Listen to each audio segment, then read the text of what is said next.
The Parable of Heaven and Hell, involving 5-foot-long chopsticks, is a well-known story illustrating the difference between selfishness and selflessness. In the tale, a warrior who has died is taken by a gatekeeper to see both heaven and hell.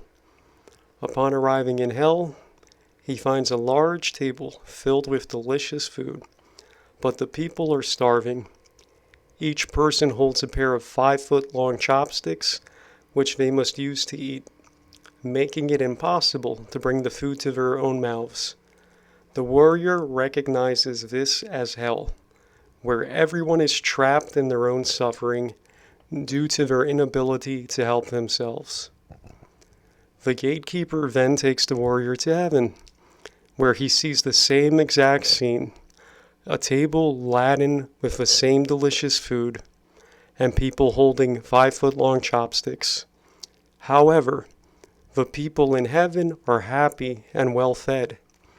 The guide explains that the difference lies in their actions. In heaven, the people have learned to feed each other using the 5-foot-long chopsticks to bring food to the mouths of those across from them.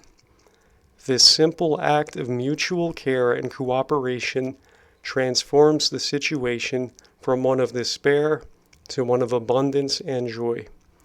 The story emphasizes that the conditions of heaven and hell are identical, but the outcome depends entirely on the willingness to help others. Heaven and hell are not distant realms, but two sides of the same scenario, shaped by human behavior and perspective. In a world where everyone sits at a feast table with utensils too long to feed themselves, those who struggle alone, refusing to help others, starve in frustration and isolation, thus creating their own hell. Those who use the same tools to feed one another create a world of abundance, connection, and joy. It is not the setting that changes, but the intention behind each action. When people collectively act out of selfishness, fear, or greed, they isolate themselves and others, thus breeding suffering. When they choose empathy, service, and cooperation, they transform the very same circumstances into a source of peace and fulfillment.